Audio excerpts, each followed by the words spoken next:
As their spacecraft floats through space, Ripley and her cat are frozen in a cryogenic pod after taking down the alien that killed her entire crew.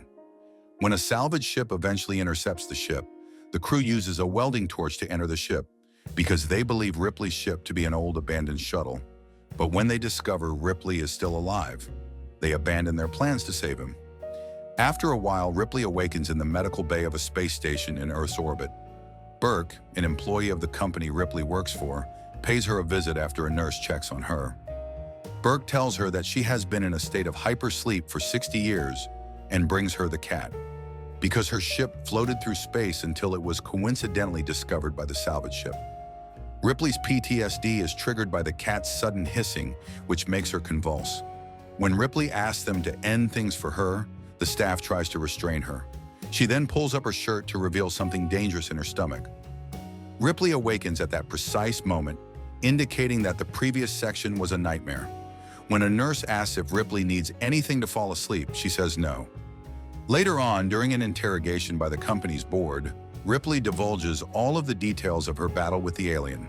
But they don't think she's telling the truth and think she's mentally unstable, so they take away her flying privileges and put her under mental health care. After learning that the planet, known as LV-426, has already been inhabited for 30 years by terraformers who are generating an atmosphere to make the place habitable, Ripley questions why they don't send people there to gather more evidence. A few days later, Burke pays Ripley another visit with Lieutenant Gorman of the Colonial Marines after she's at last freed and given an apartment.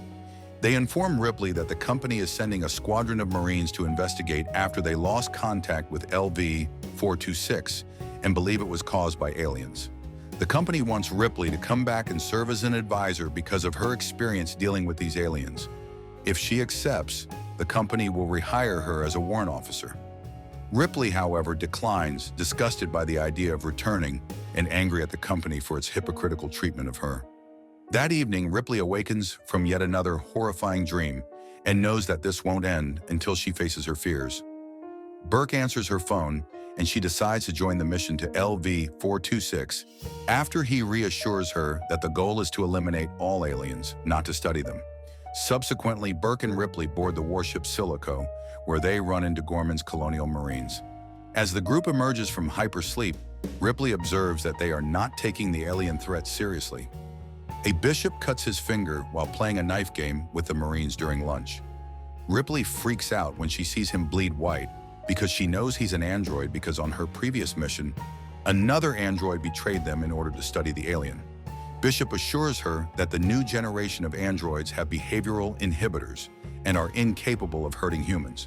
Ripley tells the Marines about her experiences with the alien so they know what to expect, but they still don't take her seriously. Wanting to prove herself, she offers to help them load their dropship and expertly handles a large power loader, which is a hydraulically enhanced suit. After gathering lots of firepower, the Marines board the dropship and fly over the colony, noticing there isn't any visible activity, which is weird because the structure is intact and they still have power, but there appears to be evidence of a big battle in the form of barricades, hits from small arms, CID for blood. They conclude the building is safe for now, but Ripley is skeptical. Then Gorman, Burke, and Ripley enter the colony too. In the medical lab, they're surprised to find a series of stasis pods with aliens that snap at them when they get too close. Bishop finds a file describing an attempt to remove an alien from one of its victims before it could implant an embryo, and the removal resulted in the death of the subject. Suddenly, they see something moving on the tracker, and when they carefully move to check, something runs in the shadows and the soldiers waste a few bullets. Then the group takes a closer look, and they're shocked to discover a little girl called Newt. She's clearly afraid of them and runs away when the soldiers try to grab her, so Ripley follows her into a trash chute, hugging her and talking gently to her until Newt agrees to leave with her. Afterward, the group returns to the ship, but Newt refuses to speak. Once again, Ripley is patient and gentle until Newt trusts her. The girl explains everyone else is dead. Meanwhile, Bishop studies the aliens they found, calling them magnificent. At the main computer, Hudson tracks down the colonists because they all have homing devices embedded in their skin. He eventually finds them all together in the processing station under the main cooling towers in sublevel 3. The soldiers leave on the APC again and start going down the sublevels. noticing that there's interference in their radios. On sub-level 2, they discover some organic hive-like structures that must have been secreted by the aliens. Ripley realizes that the weapons could cause a nuclear explosion, so Gorman orders them to drop their ammunition and only keep the flamethrowers. However, Vasquez and Drake secretly reactivate their smart guns anyway. When they finally reach sub-level 3, they find an alien hive containing the bodies of the colonists, cocooned as hosts for the alien parasites. The Marines carefully move around and eventually find a colonist who is still alive and begs for mercy. The woman suddenly starts to convulse and an infant alien bursts out of her chest, but the Marines act quickly and kill it with a flamethrower. Unfortunately, all the noise wakes up the warrior aliens, which are hiding inside the walls. The soldiers get signals on the motion trackers but can't see the creatures, which suddenly attack by surprise and capture a soldier. This causes a misfire of the flamethrower and lights a Marine on fire, who falls off the edge of the platform. This also starts a fire, and before the others can run away, the flames cause an ammunition stash to explode. As chaos erupts, Vasquez and Drake randomly open fire as some of the soldiers attempt to determine the source of the attacks.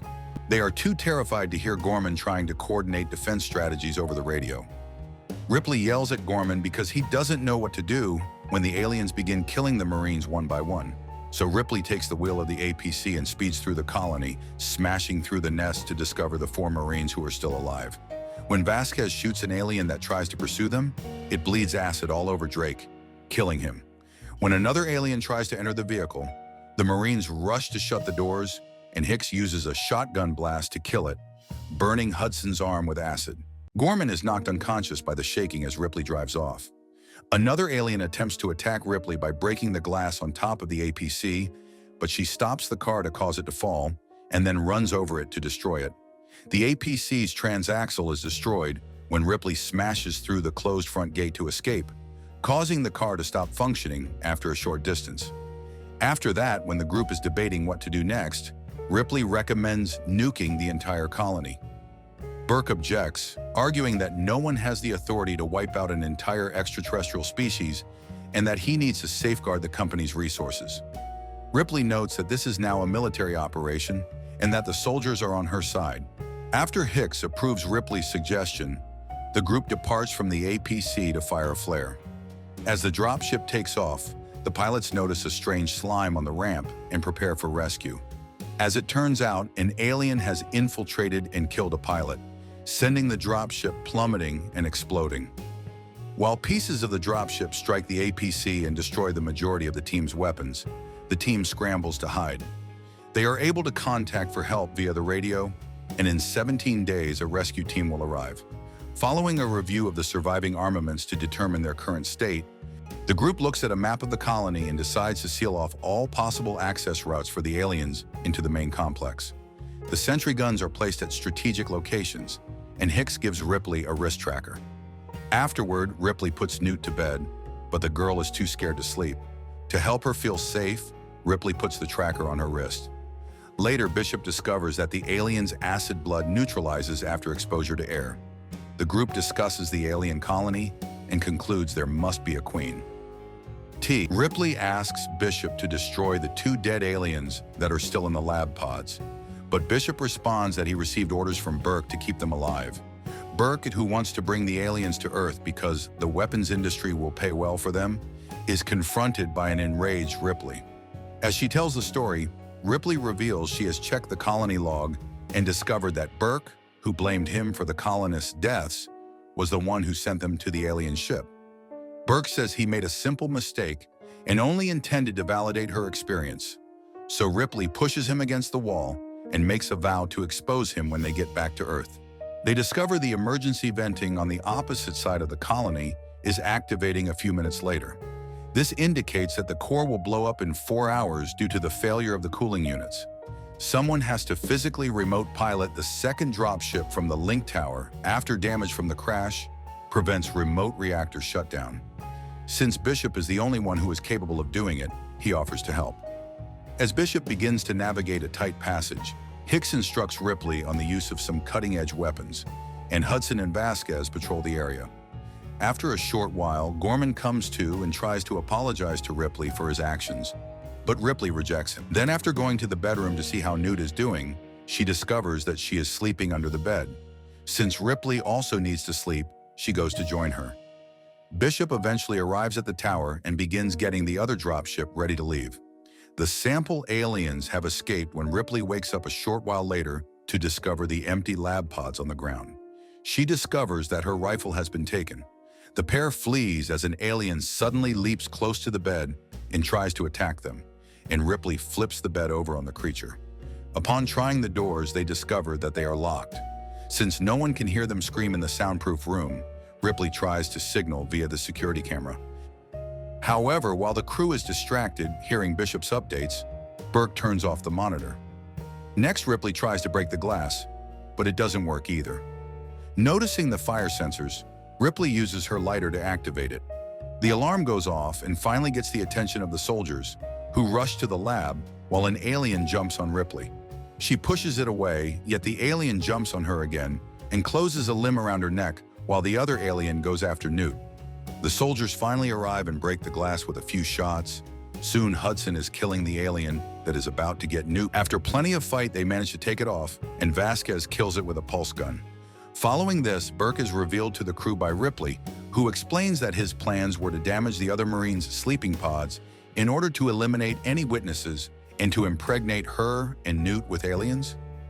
The aliens would then be brought back to Earth with the bodies of Newt and Ripley. Burke says he doesn't believe her at all, but the others do, and they debate what to do about him.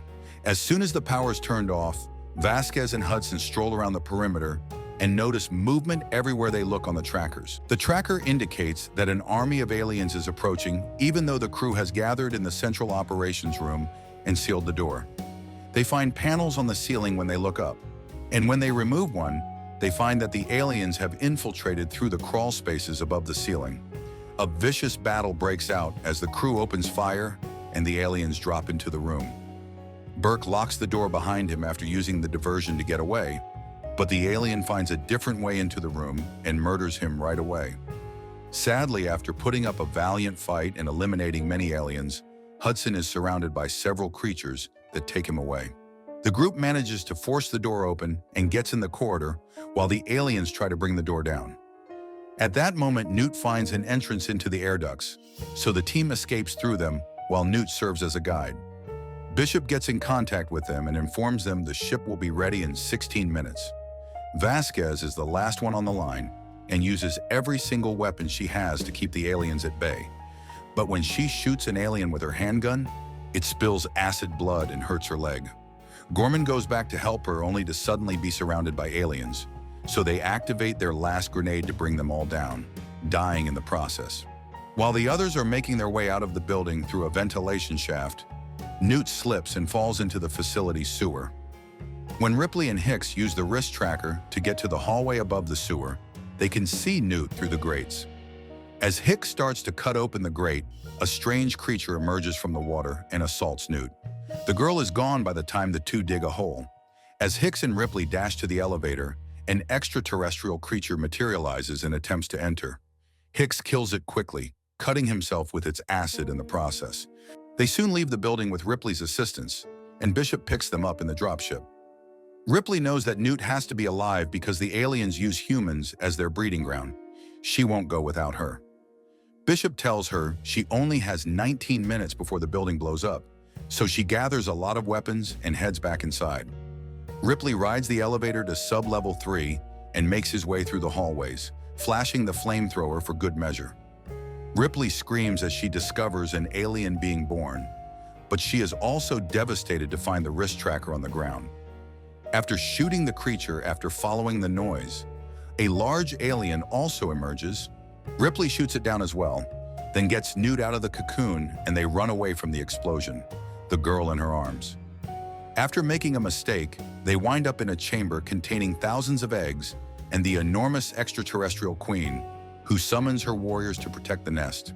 The queen gives the warriors the order to back off when Ripley threatens to destroy the eggs with her flamethrower. As Ripley and Newt cautiously exit the egg chamber, an egg hatches, prompting Ripley to wield her flamethrower once more. After she destroys every egg, the queen loses her mind and summons her warriors once more. After that, Ripley blows everything up by firing grenades and bullets into the eggs, the warrior aliens, and the Queen's egg sac.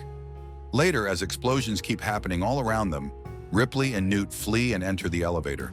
They are eventually taken away by the elevator, but not before an alien tries to ambush them, and she swiftly guns it down. With 2 minutes left, the pair arrives at the platform, but the dropship isn't there. At that point, the other elevator arrives and the Queen emerges, but Ripley is out of ammunition. Thankfully, Bishop arrives with the dropship, and the duo quickly enters, managing to fly away just before the entire building explodes. Moments later, the group is back on the Silico, and Hicks is sedated due to pain. While Ripley thanks Bishop for his help, something unexpectedly stabs. The Queen managed to sneak into the dropship before the explosion. After breaking Bishop in two, she approaches the others, so Ripley keeps the Queen's attention on her, while Newt hides beneath the floor. Then Ripley flees to hide behind a door. The Queen is unable to open it, so it begins ripping up the floor plates until it has Newt cornered. At that point, Ripley appears in the forklift suit and begins fighting the alien with it. She punches the Queen several times and attempts to dump her into the ship's airlock, but the Queen quickly grabs the power loader and drags Ripley down with her. Ripley escapes from the suit and climbs the ladder, only for the Queen to grab her leg. Ripley then opens the outer lock door, allowing air to rush out of the ship. The Queen desperately tries to hold on to Ripley's foot, but her shoe falls off and the alien is blown out into space. Ripley almost gets blown too, but Bishop's upper torso is still functioning, so he grabs onto the floor grill to hold himself in place, and his other hand grabs Newt just in time. With lots of effort, Ripley manages to pull up out of the airlock and closes the airlock, barely pulling her leg out in time. Now that they're truly safe, the whole crew gets ready to hypersleep while the ship takes them back to Earth.